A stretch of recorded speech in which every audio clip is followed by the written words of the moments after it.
¿Cuántos y cuántos conocemos acerca del canon bíblico? El texto de memoria, bueno, ya lo leyeron aquí, es un texto muy conocido, ¿sí? Segunda de Timoteo 3, 16 al 17, donde nos dice que toda la escritura es inspirada por Dios y es útil para enseñarnos lo que es verdad y para hacernos ver lo que está mal en nuestra vida. Nos corrige cuando estamos equivocados, lógico, y nos enseña a hacer lo correcto. Y Dios usa su palabra para preparar y capacitar a su pueblo, a las personas, a sus hijos, para que hagan toda buena obra, para prepararnos para toda buena obra. Bien, ¿qué es el canon? ¿A qué se refiere el canon bíblico? Siguiente.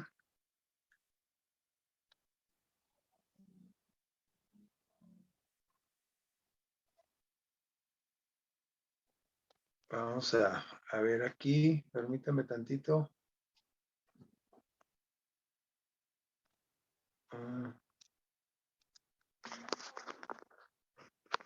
Se me cerró, permítame, ahí está. Bueno, antes de nada, para saber qué es el canon bíblico, pues necesitamos recordar qué es la Biblia, ¿sí? Y bueno, aunque estamos la mayoría muy familiarizados con la Biblia, pero a veces es difícil definirla. Y solamente vamos a decir que no es un libro, sino que, o es un libro que a su vez contiene muchos libros. En realidad es una biblioteca con, ¿cuántos libros? Con 66 libros. Esa es la Biblia que conocemos. 39 de ellos están en el Antiguo Testamento y 27 en el Nuevo. Su escritura duró muchos siglos, ¿sí? Y se llevó muchos siglos para hacer escrito todos esos 66 libros. Y su autoridad, la autoridad bíblica de la escritura todavía perdura a pesar de todos esos años. Aquí vamos a conocer un poquito acerca de los autores. Fueron 40 autores bíblicos, ¿sí? Y el primer autor, pues es el autor de los primeros 5 libros, que fue Moisés, ¿sí? Es decir, que pasaron desde el primer autor, que fue Moisés, perdón, cuando escribe el Génesis, hasta el último libro, que es el Apocalipsis, que lo escribió el apóstol San Juan, transcurrieron unos alrededor de 1600 años. Entonces, es un libro una biblioteca que duró 1600 años para escribirse. Y los escritores, pues, fueron de diferentes profesiones, diferente formación educativa de todos los niveles, ¿sí? Unos muy encumbrados y unos con una educación muy básica, muy baja o hasta ninguna educación. Y sus condiciones y la ocupación también fueron muy diferentes de todos estos 40 autores. Como vemos aquí, unos fueron ganaderos, ¿sí? Pastores de ovejas, soldados. ¿Qué más hubo? Pescadores, hubo reyes, o sea, los puestos más encumbrados, legisladores, jueces, estadistas, hubo cortesanos y hubo sacerdotes también, muchos de ellos, poetas, doctores en medicina, médicos, sí. Y su estilo, pues, fue muy diferente, ¿no? Entre ellos, el estilo con que escribió cada quien, el estilo literario, ¿sí? Unos redactaron con leyes, otros poesía religiosa, historia, biografías, diarios, hasta simplemente cartas muy personales, correspondencia personal, ¿verdad? La siguiente. Eso es a grandes rasgos lo que podemos hablar de lo que fueron los escritores o los autores El autor intelectual sabemos que fue Dios, fue Jesús, pero que inspiró a estos 40 autores para escribir estos 66 libros, ¿sí? Y estos 66 libros, aquí hay una pregunta, ¿cómo fueron seleccionados estos 66 libros? Porque sin duda que hubo muchos escritos a través de la historia, como vamos a ver en este tema, pero ¿cómo considerar los que sí fueron inspirados, los que fueron de origen divino, para poderlos incluir en el canon de la Biblia, es decir, para que se conservaran hasta nuestros tiempos dentro de esa biblioteca, ¿sí? De la que estamos hablando. Para empezar, tenemos que saber que ninguna persona, ni un grupo de personas fue el que reunió estos 66 libros. Ni fue una sola persona, ni un grupo. Fue el que compiló estos libros en la Biblia. Entonces, pero lo que también debemos saber es que el principio unificador de todos estos libros, que hace que la Biblia sea un ejemplar, un libro muy especial, santo, diferente, y a cualquier otro libro, es el principio unificador que es Cristo mismo. Es decir, Cristo reveló todo lo que nosotros encontramos en la Biblia. En otras palabras, la Biblia es la palabra de Cristo, la palabra de Dios Padre, del Espíritu Santo, de la única deidad, ¿sí? Del creador del universo, de nuestro creador. Él él inspiró a estos autores, 40, para que dejaran toda esa enseñanza, toda esa historia, todas estas leyes, todas estas directivas para la conducta, para regir la conducta del hombre y que el hombre se preparara para emprender toda buena obra, como dice eh, Timoteo, en el libro de Timoteo, el texto bíblico de 3:16 y 17. Y al contemplar el proceso por el cual se escribieron estos libros y llegaron a ser aceptados como inspirados, notamos que Cristo es el principio unificador y él estaba obrando también en cada personaje. Los personajes de los que escribieron, esos 40 autores, fueron como usted y yo, fueron con todas las debilidades del ser humano, pero inspirados por Dios. Y es que Dios tenía que valerse del hombre mismo para dejar su palabra en el hombre mismo. Y él escogió quiénes iban a ser esos personajes, independientemente de cómo los juzguemos nosotros y que nosotros digamos, no, es que tal escritor pues no fue tan santo como debiese, pero recordémonos que no hay ningún ser humano perfecto. La palabra de Dios es perfecta, pero los que escribieron la palabra de Dios no eran perfectos, eran como usted o como yo. Es como si usted escribiera ahorita una oración y luego escribiera una música inspirado por Dios y usted creara un bonito canto de alabanza a Dios. Usted tiene muchas debilidades y muchos defectos, pero eso que usted hizo fue inspirado por Dios y eso para Dios es perfecto. La siguiente. Entonces el canon bíblico consta de 66 libros, dijimos, ¿sí? Y bueno, esos 66 libros ya dijimos que 39 están en el Antiguo Testamento. Hay quienes se lo saben de memoria, seguramente usted, ¿sí? Empezando desde Génesis hasta Malaquías, son los del Antiguo Testamento. Y luego empezando por Mateo, el Evangelio de San Mateo y terminando en el Apocalipsis, son los 27 del Nuevo Testamento. Y los dos suman 66 libros, ¿sí? La Iglesia de Cristo tiene una garantía superior para el canon del Antiguo Testamento. Pues tuvo una garantía superior para el canon del Antiguo Testamento, superior a la del Nuevo Testamento. Aquí lo dice este autor George Smith.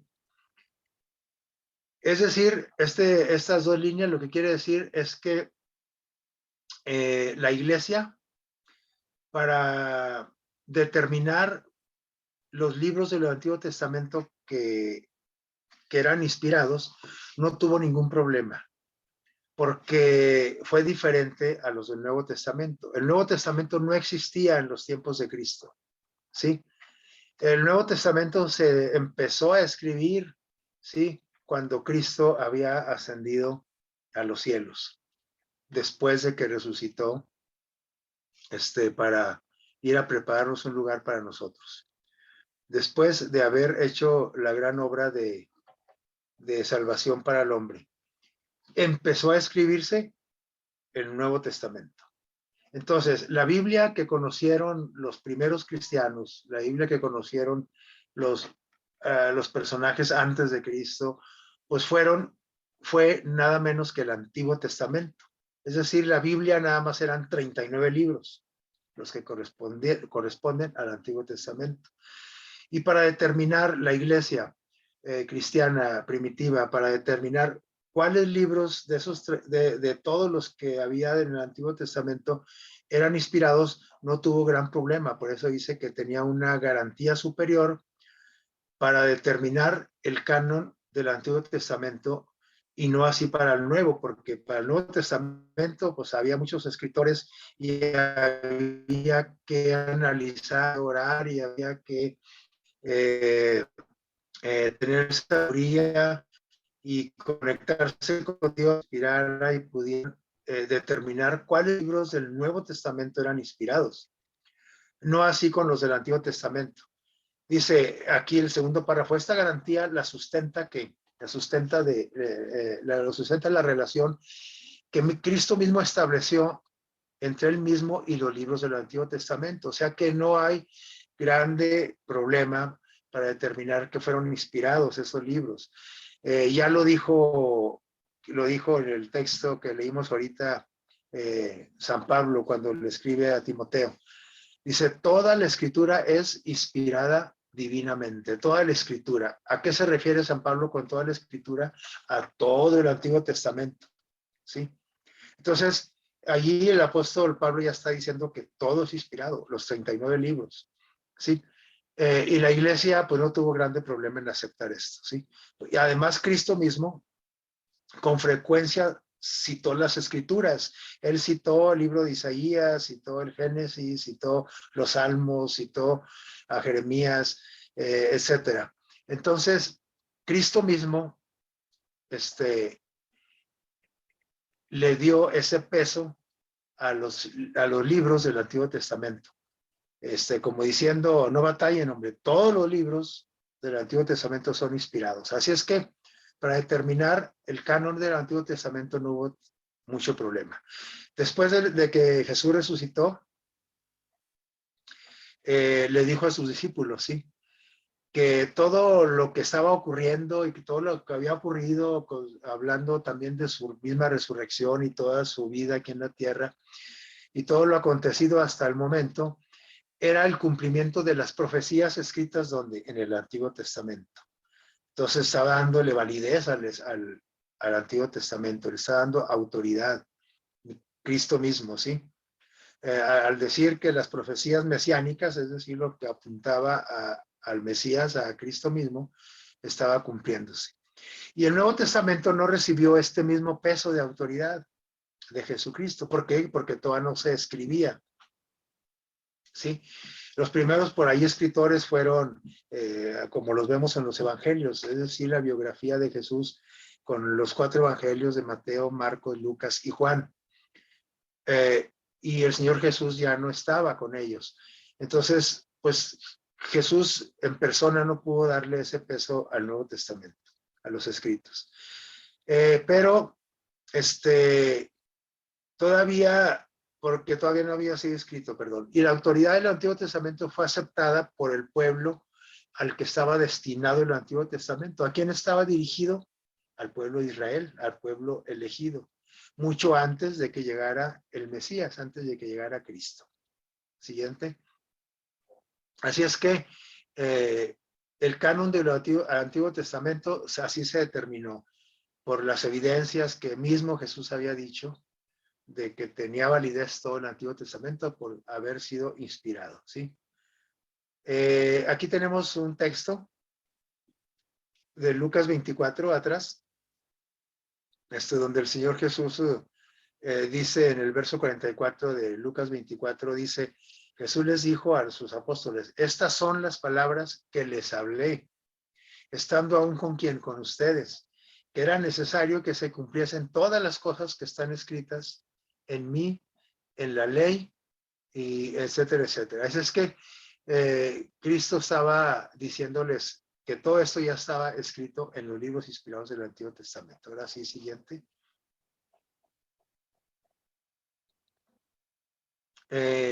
Continuando con esto, aquí tenemos un ejemplo de estos. Sí, es una, dice, por aquí tengo las letras un poco borrositas porque falla el internet. ¿Alguien de ustedes quiere leer esta diapositiva? ¿Quién dijo yo? Vamos a que leamos este ejemplo de Dice, que, sí, adelante. en una limpieza del templo en el reinado de Josías se encontró el libro de la ley, por mucho tiempo descuidado. El libro se le presentó al rey y lo leyó. Supo que se había extraviado por la indiferencia de sus predecesores. Anteriormente se le mantenía en el tabernáculo, después en el templo, y los sacerdotes lo leían frecuentemente. El rey solía tener un segundo ejemplar. La recuperación del libro de la ley se consideró por Josías y los cronistas posteriores como un gran evento. El rey leyó en alta voz al pueblo y algunos pasajes de Levítico 26 y Deuteronomio 28 y 29.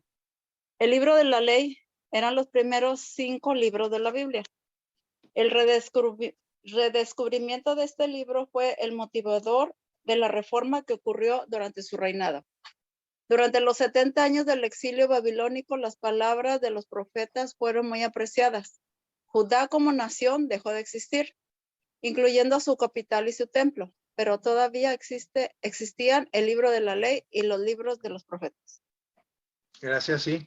Así es que aquí tenemos un ejemplo de que el Antiguo Testamento, el libro de la ley que comprendía, o el Torá que le llaman los judíos, los primeros 5 libros de la palabra de Dios y todos los profetas, es decir, todo el Antiguo Testamento era reconocido por el pueblo escogido por Dios, elegido por Dios. Así es que cuando se trató de compilar todos los libros o de hacer esa grande biblioteca que es la Biblia, pues no se batalló, porque aquí vemos nosotros cómo, en este caso, el rey Josías, la importancia que le daba a la palabra de Dios, ¿sí? Es decir, gracias había sido olvidada la palabra de Dios, y cuando la rescata y lee el libro de la ley y los profetas, le hace fiesta y le da un gran gusto, y en base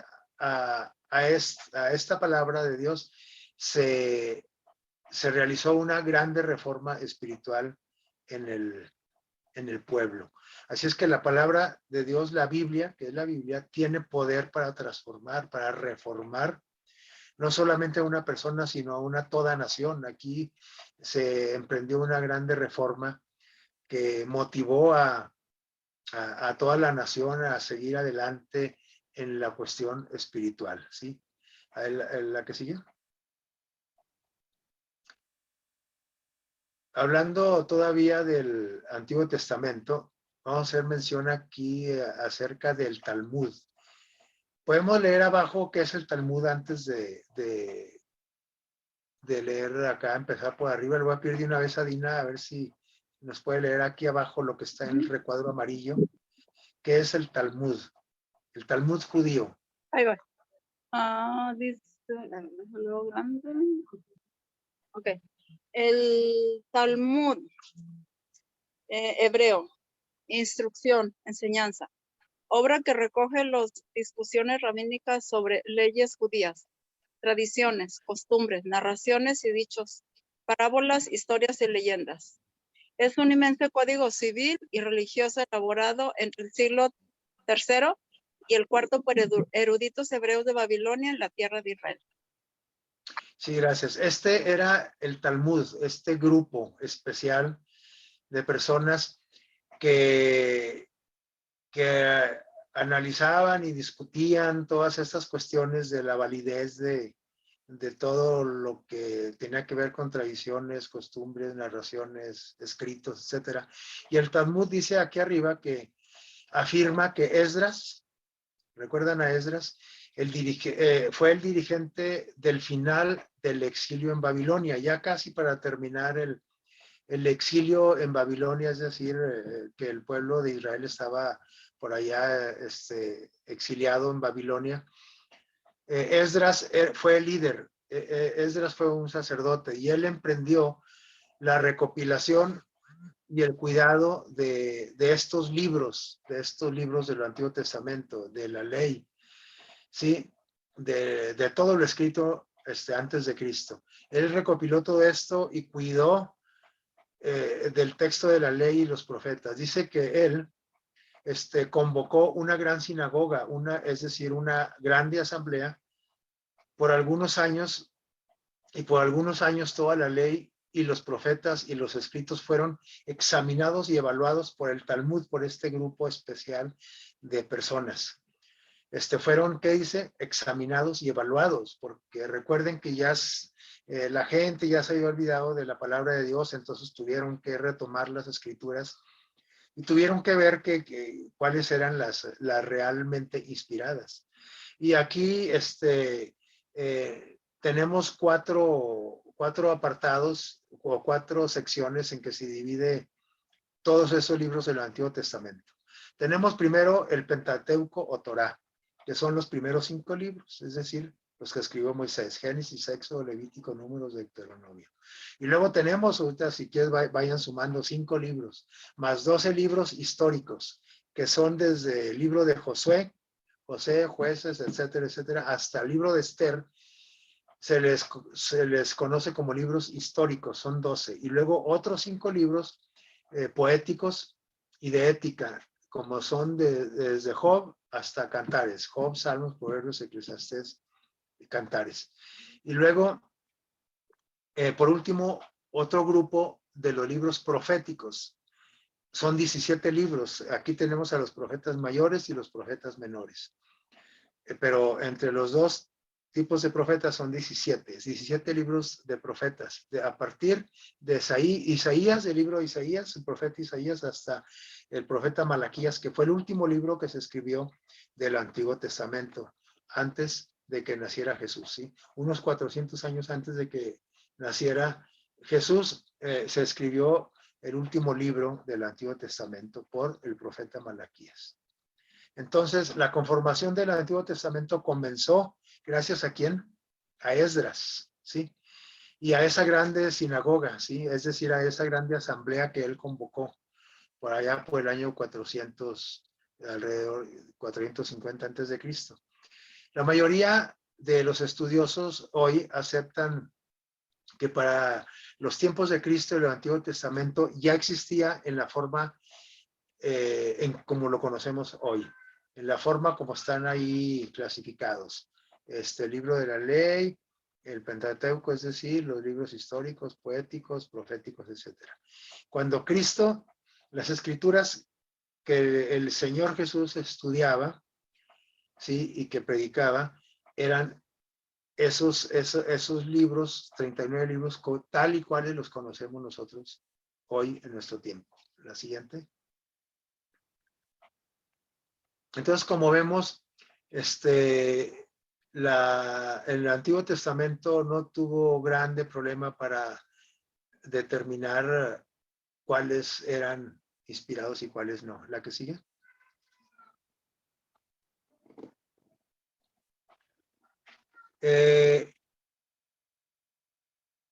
Después de la caída de Jerusalén, ahí tenemos una diapositiva donde nos muestra cómo fue sitiada y fue atacada y destruida Jerusalén en el año 70.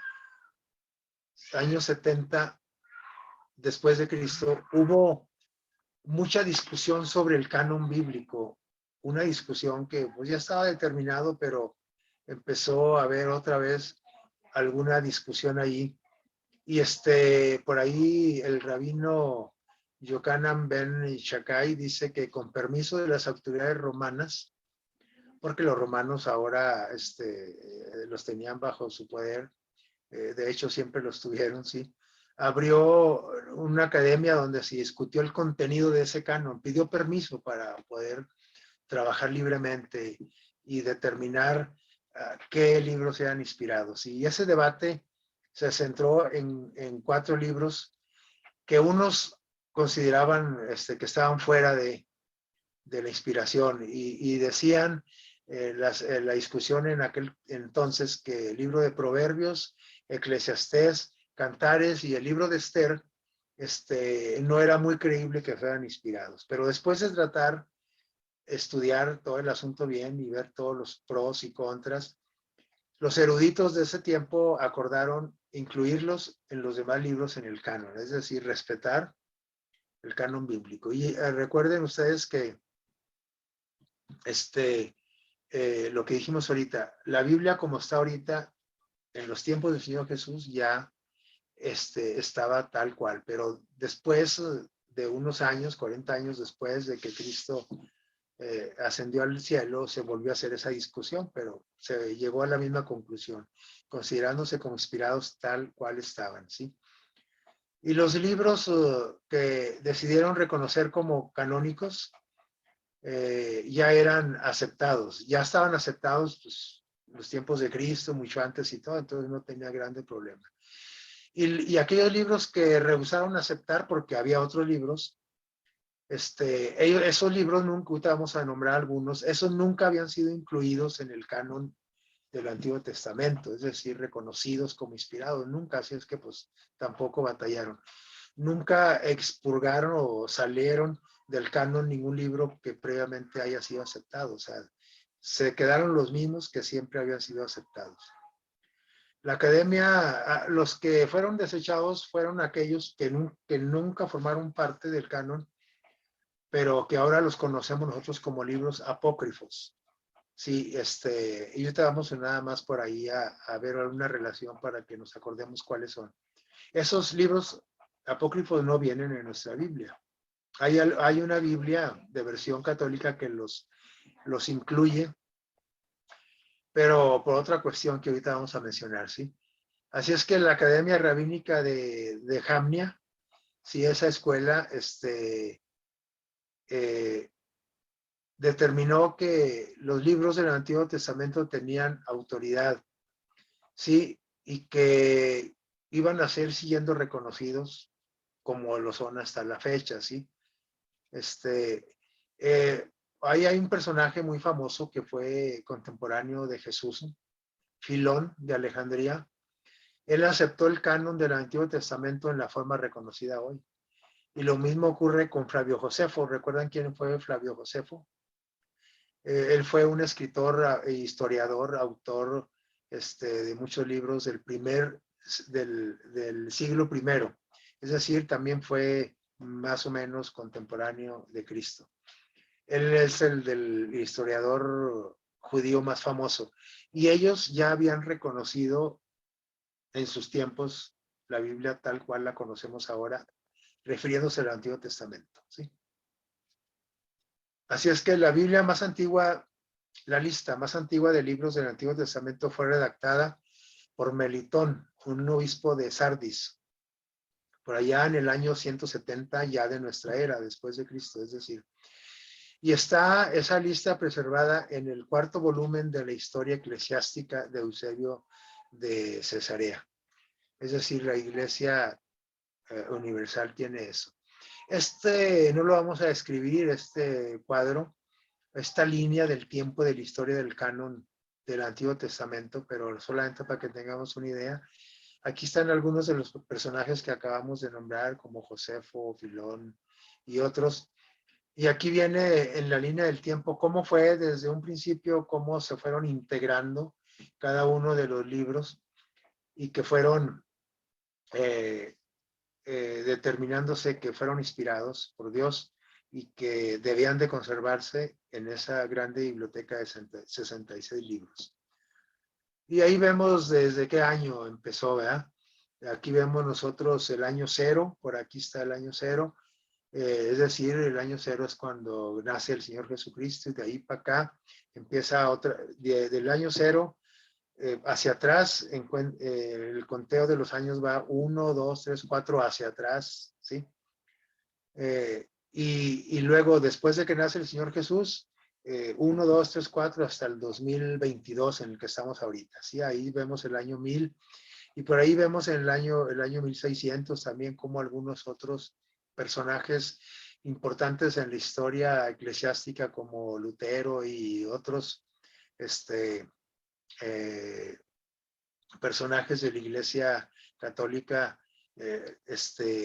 tuvieron influencia y para certificar cuáles eran los libros inspirados, es decir, el canon que debía de conformar la palabra de Dios. La siguiente. Ahí viene con fechas y todo, sí. Bueno, así es que dijimos que para determinar cuáles libros del Antiguo Testamento, pues fue, claro que hubo problemas, hubo discusiones y hubo mucho trabajo, pero nada que ver cuando se tuvo que determinar cuáles libros del Nuevo Testamento eran inspirados y cuáles no. ¿Sí? Aquí sí que hubo más controversia, inclusive sigue habiéndola porque todavía hemos oído nosotros ahí hablar que el libro de Enoc y el libro de Tomás y el libro de quién sabe quién. Entonces, el libro de, ¿cómo se llama? De la tercera, la quinta epístola de Juan y que la tercera de Pedro. Es decir, aparecieron un montón de escritos que ahora sí la iglesia se vio en problemas para determinar, a ver, cuáles son inspirados y cuáles no. Sí, todavía hay gente cristiana, entre comillas, diría yo cristiana, que le da peso y validez a algunos libros apócrifos o falsos, que no son inspirados y que los consideran del mismo valor que los que están incluidos en la palabra de Dios. Y eso no puede ser posible. Necesitamos conocer más sobre este asunto de cómo se canonizaron esos libros, ¿sí? Muy bien, el canon del Nuevo Testamento,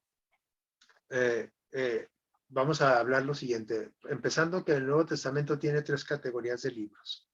Tiene libros históricos o narrativos, ¿sí? Como son los primeros 4 evangelios y el libro de los Hechos. ¿Recuerdan? Los 4 evangelios es la biografía de Jesús, ¿sí? Mateo, Marcos, Lucas y Juan. Y luego el libro de los Hechos, también otro libro narrativo donde narra la historia de los inicios de la primera iglesia cristiana, la que fundó Cristo, la que dejó Cristo establecida con ese corto número con aquellos 120 personas, entre ellos los apóstoles, y que fue creciendo, creciendo. Y ahí está la historia, cómo fue la iglesia desarrollándose hasta nuestros días, ¿sí? Entonces, pero el libro de los Hechos narra desde la ascensión de Jesús a los cielos hasta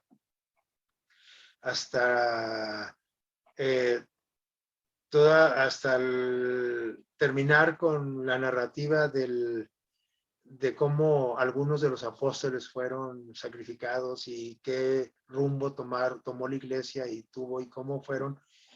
cómo fue organizándose la primera iglesia, ¿sí? Luego tenemos ahí también otro grupo de libros que son las epístolas o las cartas, ¿sí? Como las cartas de quién, del apóstol Pedro, del apóstol San Juan, de quién más, del apóstol Pablo, que es el que escribió más epístolas, más cartas dirigidas a la iglesia, inspiradas por Dios, todo esto, ¿sí? Y un libro apocalíptico, que es el Apocalipsis de San Juan, o la revelación de Jesucristo que escribió San Juan. Así están clasificados los libros en el Nuevo Testamento.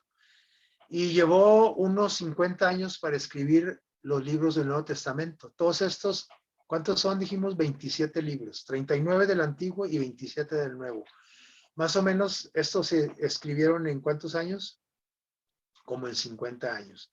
No así el Antiguo Testamento. El Antiguo Testamento desde Moisés hasta Malaquías pues fueron como 1500 años. Pero para escribirlos del Nuevo Testamento se llevaron más o menos 50 años, ¿sí? y para darles también forma y la forma que actualmente tienen, como los conocemos nosotros. Antes del año 367 de nuestra era, no hay nada antes en cuanto a alguna enumeración de los libros, en la forma como lo conocemos ahora. Es decir, el orden que nosotros conocemos, ¿no? Que los 4 evangelios y luego Hechos, Romanos, Corintios, y luego las cartas, Filipenses, Tesalonicenses, etc. Es decir, la relación, la enumeración de los libros, hasta antes del año 367 no estaba conformada todavía así como la tenemos ahora. Pero dice, esta lista aparece en una carta pascual de un obispo cristiano llamado como Atanasio, pero hasta después del año 367 de nuestra era. Durante 2 siglos y medio, antes de la finalización del último libro del Nuevo Testamento, que fue el Apocalipsis, es decir, durante 250 años más o menos, sí, la lista dice que siempre esta lista que presentó Atanasio tuvo mucha discusión sobre qué libros debieran de ser incluidos en el canon. Es decir, ya existía un canon del Antiguo Testamento, 39 libros. Pero bueno, ahora era la época después de Cristo, la historia de la iglesia, la narrativa de la venida de Cristo y de la salvación y de la tierra nueva, etc. Entonces, ¿qué libros tendrían que seleccionarse para juntarlos con aquellos 39 y conformaran todo un compendio, tal como lo conocemos ahora? Ahí sí que empezó a haber muchas discusiones, dice aquí, ¿no? Entonces, vamos a ver la siguiente. El Atanasio presenta la lista como la conocemos ahora, pero tuvo que ser sometida esta lista a mucho escrutinio, a mucho estudio, ¿sí? En el Antiguo Testamento era la Biblia, el Antiguo Testamento era la Biblia de ¿quiénes? De los primeros cristianos. Era la Biblia de Pablo, del Señor Jesús, de los apóstoles. Esa era la Biblia, el Antiguo Testamento. Y gradualmente fueron escribiéndose, hubo cristianos escribiendo libros que fueron colocados junto con los del Nuevo Testamento. Pero no dice que aquí, que no fueron colocados por algún decreto o algún concilio, sino por el que dice el consenso de los creyentes de esa época, la iglesia. Dice, la institución espiritual de la iglesia vino a decidir paulatinamente, esto no fue de la noche a la mañana, paulatinamente, cuáles escritos debieran de considerarse canónicos.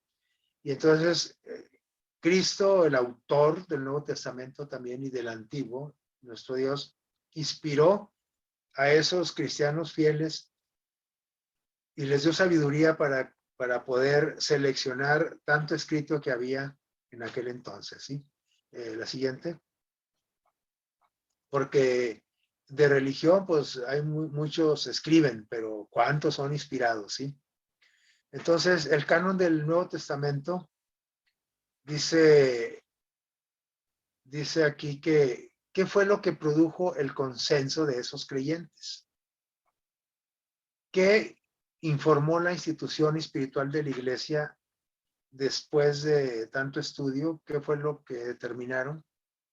Pues lo siguiente, dice, los libros descartados del Antiguo Testamento, para empezar, llegaron a ser llamados apócrifos, porque hubo después de Cristo quienes agregaron libros al Antiguo Testamento. Y entonces esta institución, este consenso que se realizó ya en nuestra era, ellos tuvieron que analizar de nuevo otra vez el Antiguo Testamento, porque ahora hubo la iglesia desorientada, la iglesia cuando empezó a corromperse, la primera iglesia cuando tuvo nexos con Roma, etcétera, y que se empezaron a desvirtuar las doctrinas. Entonces la Iglesia Universal incluyó libros le metió libros al Antiguo Testamento, libros que no estaban considerados en la época de Jesús.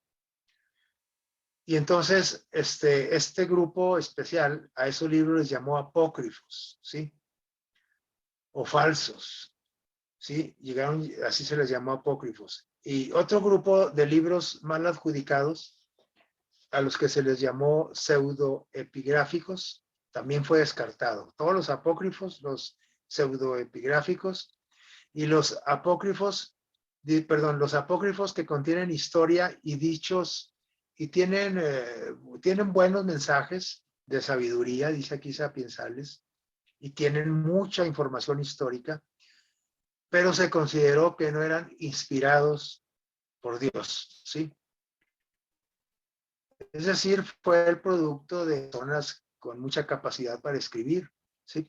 Pero no se consideraron inspirados por Dios. Ahorita vamos a ver por qué, algunas razones. Y esos libros pseudoepigráficos contienen mucho de magia y poca historia. Los apócrifos tienen ¿qué? Historia y dichos de sabiduría. Pero los pseudoepigráficos, que también fueron echados para afuera, que se habían incluido en el Antiguo Testamento por la iglesia recién reorganizada después de las persecuciones, cuando se hizo amiga de Roma, la iglesia, metió esos libros, lógicamente inspirados pues, por el enemigo de Dios, ¿verdad? Porque miren lo que traían estos libros, dice, mucha magia y qué, poca historia.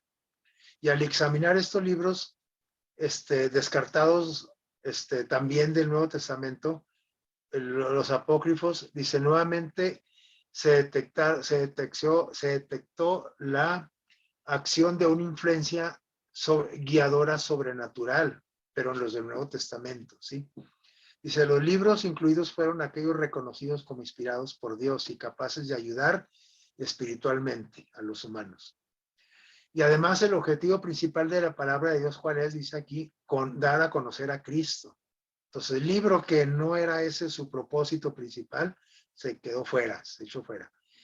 Se les reconoció como escritos por hombres cercanos a Jesús, los inspirados. Sí, tuvieron que hacer hasta un estudio de los autores. A ver, este personaje conoció a Jesús, Mateo conoció a Jesús, Juan, Pedro, etcétera. Entonces esto tiene peso, tiene validez. Ellos fueron testigos presenciales de todo esto. Y se les reconoció como inspirados en esta gran aventura del primer siglo que llevó el evangelio a los límites del mundo entonces conocido. ¿Sí? Vamos a ver la siguiente. El mismo método para seleccionar los del Antiguo Testamento se empleó para seleccionar los del Nuevo Testamento, ¿sí? Este señor Phillips, ahí lo tenemos en una fotografía, John Bertram Phillips, él fue un erudito bíblico inglés, traductor, autor y clérigo.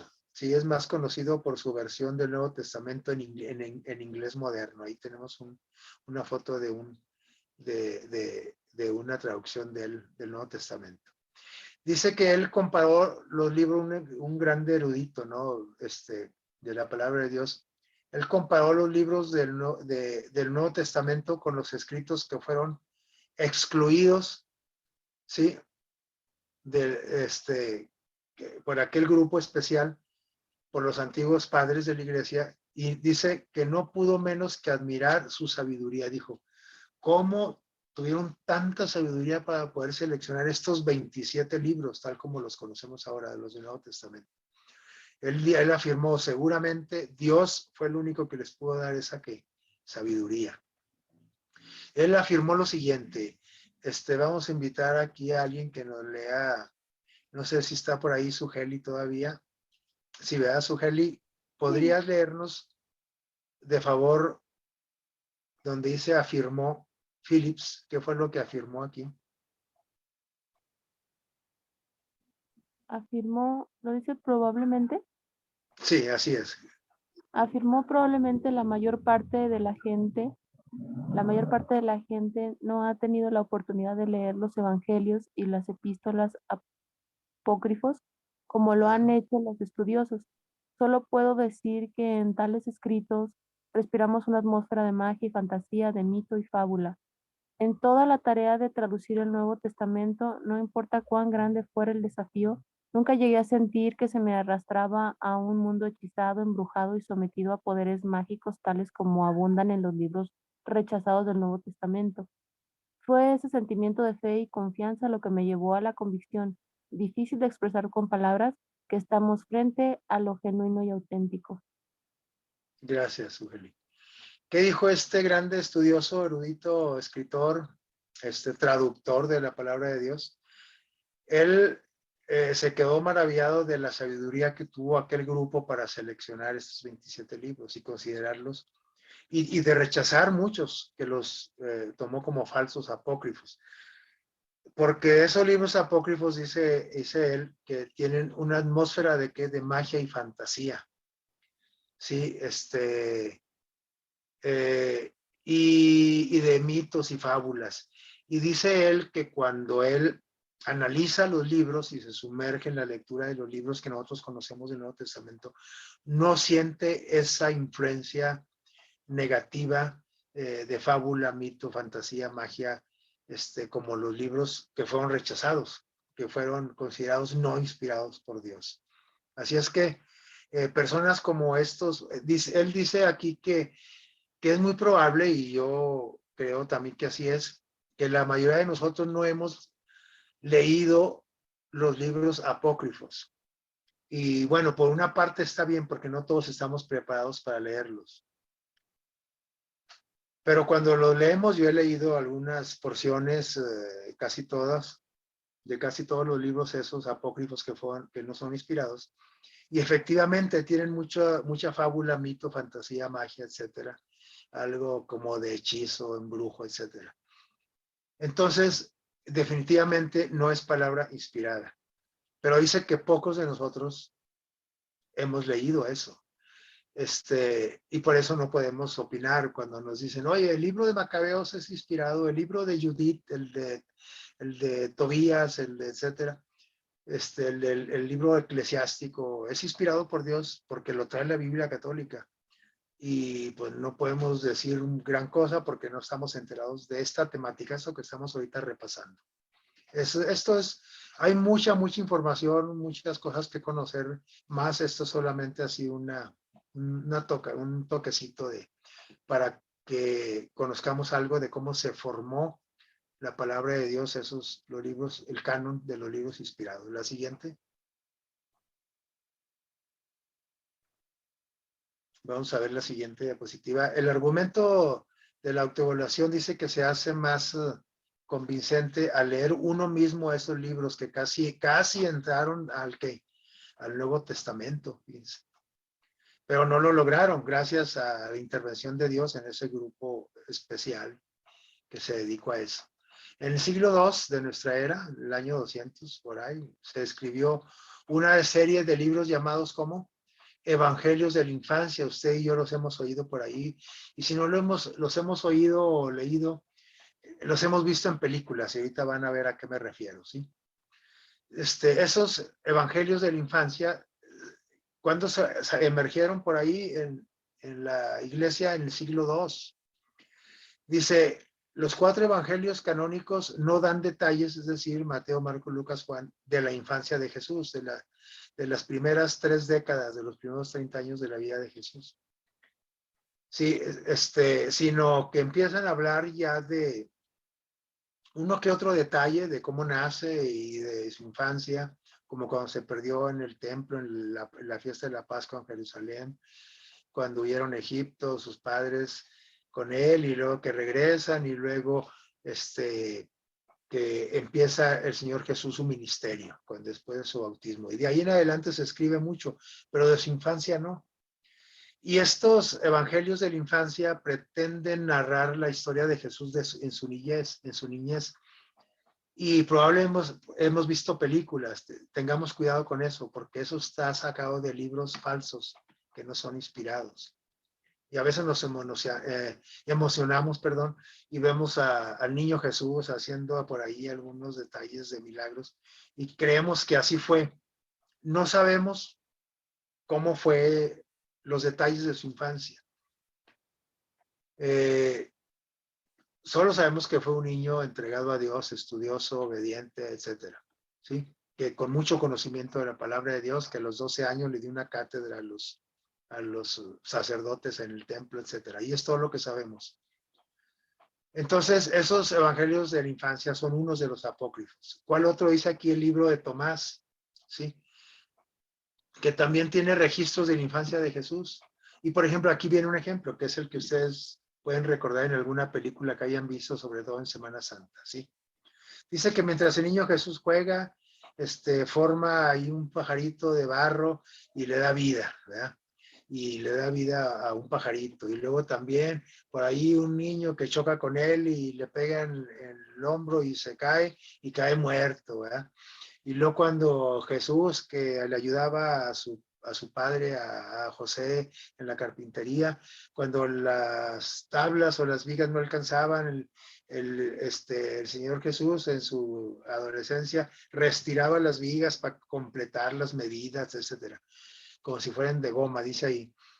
Esas son puras narrativas, dice aquí, que con una serie como de poderes mágicos totalmente inútiles en cuanto a la edificación espiritual, y que los contiene ese evangelio apócrifo de Tomás, ¿sí? Ese no es inspirado por Dios. Esos son ejemplos, ¿sí? Entonces, y aquí solamente en este recuadro que tenemos aquí, ahí tenemos una relación de todos esos libros que intentaron meter al Nuevo Testamento, y como no logró el enemigo incluirlos en el canon del Nuevo Testamento, esos libros siguen circulando, esas historias, para que la gente las crea, ¿no? Y que el Código Da Vinci, quién sabe qué, y son puros libros que tienen mucha influencia en la población, y eso nos desvía de la verdad, de lo que solo es la palabra de Dios, es decir, los 66 libros. La siguiente diapositiva, vamos ya aterrizando y concluyendo. Dice que los hechos de los apóstoles destacan, por ejemplo, los hechos de los apóstoles destacan que la realidad de la resurrección, el interés central de los discípulos, de los cristianos y de su teología es ¿qué es? ¿Cuál es el centro de la palabra de Dios? Sobre todo el Nuevo Testamento, de toda la Biblia. Dice, pero hablando del Nuevo Testamento, porque estamos hablando de la autenticidad de los libros del Nuevo Testamento. Dice que es la muerte, la resurrección y la vida de Jesús. Ese es el énfasis general. Es que cualquier otro libro que no tenga ese énfasis, pues debe de ser de dudosa procedencia, ¿sí? Los libros que no hicieron de esto su interés central fueron deliberadamente excluidos por aquel grupo especial. Siguiente. Aquí tenemos un texto que lo escribió el profesor Bruce, y le voy a pedir también aquí a alguien más que nos ayude a leer. Dice, los antiguos cristianos. A ver qué nos dice aquí, ¿sí? ¿Quién nos ayuda?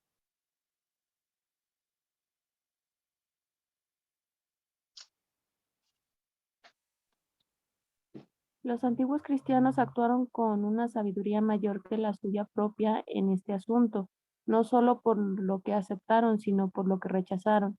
El canon del Nuevo Testamento no fue delimitado por el decreto arbitrario de ningún concilio. Cuando por último el concilio eclesiástico, el sínodo de Hipona en el 393, elaboró una lista con los 27 libros del Nuevo Testamento, no les confirió con ello ninguna autoridad que no poseyesen hasta entonces, sino simplemente registró su canonicidad establecida previamente. Así es, gracias, sí. Este texto pues viene aquí a colación por lo que estamos hablando, del Efesios capítulo 2, 19 y 20. Dice, el apóstol Pablo dice, así que ya no sois que extranjeros ni advenedizos, sino conciudadanos de los santos y miembros de la familia de Dios, edificados sobre el fundamento de los apóstoles y los profetas, siendo la principal piedra del ángulo, ¿quién? Jesucristo mismo. Es decir, aquí no importa quién escribió, los libros, el centro de todos los libros tiene que ser Jesucristo, la piedra angular, Jesucristo mismo. Y si algún libro que pretende formar parte de los libros inspirados por Dios, en el Nuevo Testamento, no afirma todo lo que estos 27 libros afirman, entonces tenemos que rechazarlo. Y están rechazados, lo rechazaron desde un principio este grupo de estudiosos dirigidos por Dios, pero en nuestro tiempo, por ejemplo, vamos a decir, por ejemplo, hay por ahí al menos una iglesia muy famosa, protestante, que tiene un libro que se le llama el libro de él, etcétera, y que él le da el mismo peso, esa iglesia le da el mismo peso que el Nuevo Testamento o que el Antiguo Testamento, escrito por un profeta de su iglesia. Entonces, aquí recordemos que fuera de estos 27 libros, hablando del Nuevo Testamento, no hay ningún otro que nos garantice. Puede haber un libro muy bueno, excelente libro, ¿sí? Como puede ser un escritor adventista que es muy bonito y nos escribe.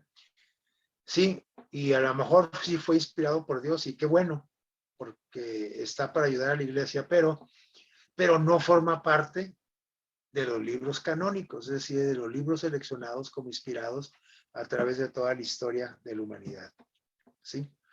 Por muy buen libro que sea, ¿sí? Ahora, si trae por ahí errores, si trae cosas medio místicas y medio raras, pues peor tantito, ¿no?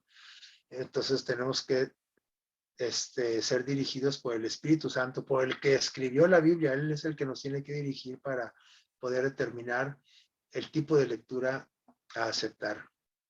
En resumen, resumiendo, el proceso en que los libros del Nuevo Testamento se aceptaron como inspirados por Dios fue el mismo proceso que llevó a la aceptación de los del Antiguo Testamento. Los dos testamentos unidos, Antiguo y Nuevo, llegaron a abarcar lo que los cristianos aceptan hoy como la palabra escrita por Dios, como las Sagradas Escrituras. Y el principio unificador de todos esos libros, ¿sí? ¿Quién es? Es Jesucristo mismo. Así que la Biblia es la palabra de Dios, es la palabra inspirada, tiene su origen en Cristo, tiene autoridad y genuidad, todo esto enraizado en quién, en Cristo, la palabra encarnada, es decir, el verbo que dice en San Juan, ¿verdad? Dice que el principio era Dios y el verbo era Dios, ¿sí? Y el verbo dice, fue hecho carne, la palabra fue hecha ¿qué? Carne y habitó entre nosotros y fue Jesús el que nos trajo la salvación. La siguiente.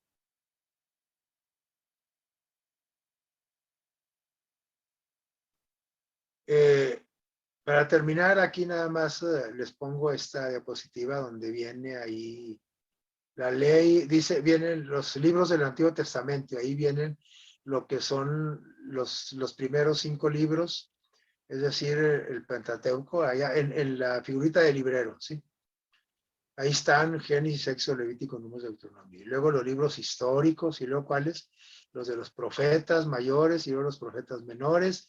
Y luego también vienen ahí otros libros de oraciones, sabiduría, de poesía, como son los salmos, los proverbios, Eclesiastés, etcétera, ¿sí? Cantares. Y luego a mero abajo vienen ¿qué? Los libros, dice ahí, deuterocanónicos. O son los mismos, son los libros apócrifos. Esos fueron los libros que fueron rechazados. O sea, de aquí, el último estante de abajo, esos no son libros inspirados o no fueron libros incluidos en el canon del Antiguo Testamento. Y esos que no fueron inspirados o que no fueron ingresados en el Antiguo Testamento son estos que tengo a mi derecha, ¿sí?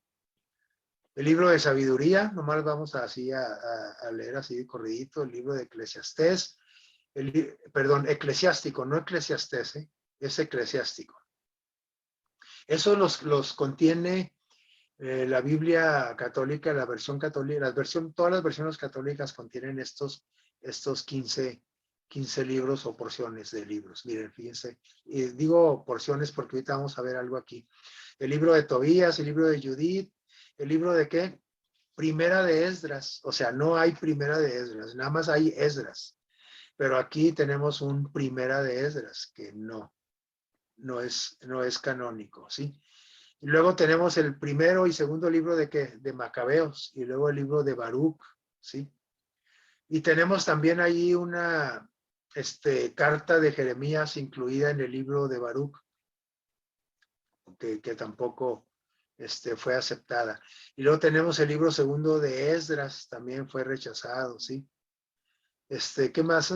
La oración de Azarías, perdón, antes de eso, tenemos agregados en el libro de Esther, tenemos agregados en el capítulo 10, ahí dice, el 10.4 y el 16.24.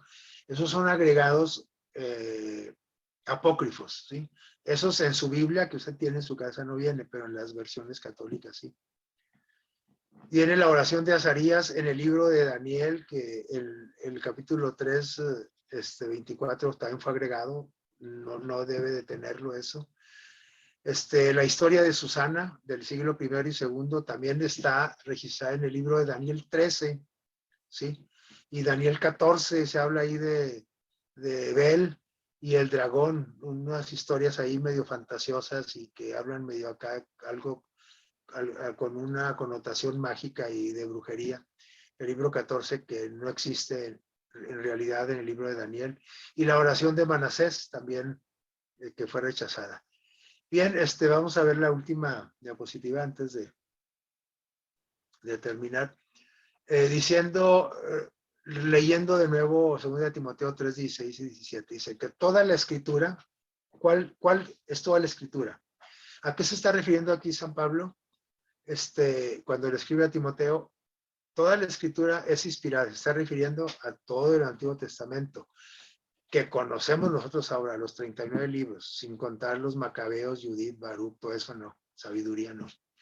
Esa escritura que tenemos ahorita, toda es inspirada por Dios y es útil para enseñarnos a nosotros, para capacitarnos acerca de la verdad y para prepararnos para poder determinar lo que está bien y lo que está mal. Toda la palabra de Dios el propósito fue escrita para corregirnos y para prepararnos para toda buena obra, ¿sí? Y para prepararnos para la vida eterna, ¿sí? Porque la palabra de Dios tiene poder para transformarnos. Y terminamos diciendo que cuando Dios habla a través de la Biblia, ¿sí?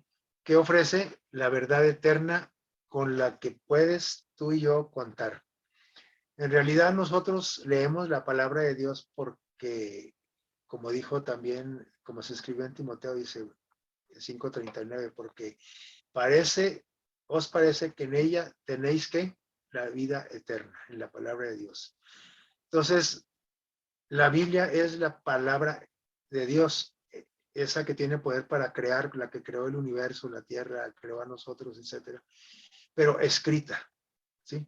La palabra oral, traducida en letras, en símbolos. Entonces, la palabra de Dios tiene poder y es verdadera. Y debemos tener mucho cuidado cuando aceptamos otro tipo de lecturas.